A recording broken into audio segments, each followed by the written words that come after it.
ایک دفعہ کا ذکر ہے کہ ایک گاؤں میں بہت ہی غریب آدمی رہتا تھا جس کا نام علی تھا اور اس کی خوبصورت بیوی نادیہ تھی اور ایک سی بچی ہنیا تھی۔ سب ہنسی خوشی زندگی گزار رہے تھے، لیکن غربت سے تنگ آ کر ایک دن علی اپنی بیوی سے کہنے لگا کہ سنو، مجھے 7 روٹی پکا کر دو، میں نے شہر جانا ہے۔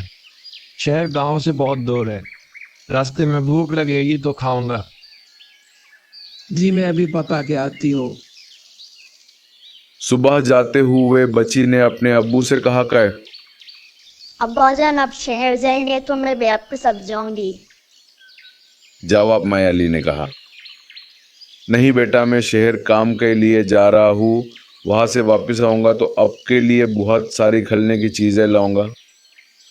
اسی وقت کمرے میں نادیہ بے دخل ہوتی ہے اور کہنے لگتی ہے، نہیں میں آپ دکان کے لیے گاؤں سے باہر شہر جا رہے ہیں، آپ نے وہاں جا کے کیا کرنا ہے؟ تب صبح سویرے علی گاؤں سے شہر کے لیے روانہ ہو جاتا ہے۔ نہ چاہتے ہوئے بھی وہ اپنے بیوی بچوں کو اکیلے چھوڑ کر اللہ کے حوالے کر دیتا ہے۔ اسے پیاس لگ جاتی ہے، تب اچانک اس کی نظر راستے میں اسے ایک کنواں نظر آتا ہے۔ وہ کنواں کے پاس بیٹھ جاتا ہے۔ اس کنوائے میں 7 جن رہتے ہیں۔ سارے گاؤں والے اس کنوائے کے پاس جانے سے ڈرتے تھے۔ اس کو اس بات کا پتہ نہیں ہوتا اور اپنے آپ سے کہنے لگتا ہے، ابھی 1 کھاؤں یا 2 کھاؤں یا 3 کھاؤں یا سارے کے سارے کھا جاؤں، ابھی کی ہی رہا ہوتا ہے کہ ایک جن کی آواز آتی ہے کنواں سے، او بھائی، مجھے مت کھانا، مجھے معاف کر دو، میں تجھے کچھ چیزیں دیتا ہوں، زندگی بھر تمہارے کام آئے گا۔ علی پہلے تو ڈر جاتا ہے، پھر اپنے آپ کو سنبھال کر زوردار آواز میں کہنے لگتا ہے، تم کون ہو اور یہاں کیا کر رہے ہو؟ تب جن پانی سے باہر آ کر کہنے لگتا ہے، ہم یہاں 7 جن رہتے ہیں۔ علی اسے دیکھ کر گھبرا جاتا ہے اور اس کی طرف دیکھتا ہی رہ گیا۔ میں آپ کو ایک برتن دیتا ہوں، تمہارے دل میں جو بھی کچھ کھانے کو چاہے گا تم نے صرف اس کو بتا دینا ہے اور کچھ ہی دیر میں ہی یہ بنا بنایا کھانے آپ کے سامنے پیش کر دے گا۔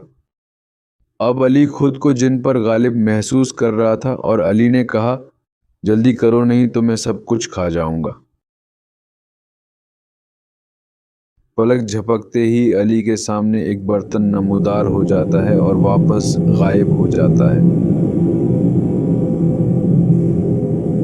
اب علی کنواں سے اٹھ کے ساتھ میں ہی درخت کے نیچے سائے میں بیٹھ جاتا ہے اور اس برتن کو چیک کرنے لگ جاتا ہے۔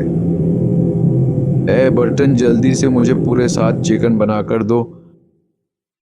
برتن کبھی ظاہر ہو جاتا، کبھی غائب ہو جاتا، لیکن یہ کیا، کئی دفعہ ظاہر اور غائب ہو جانے کے بعد جب علی نے برتن کھولا تو اس میں کچھ بھی نہیں تھا۔ اس پر علی کو غصہ آیا۔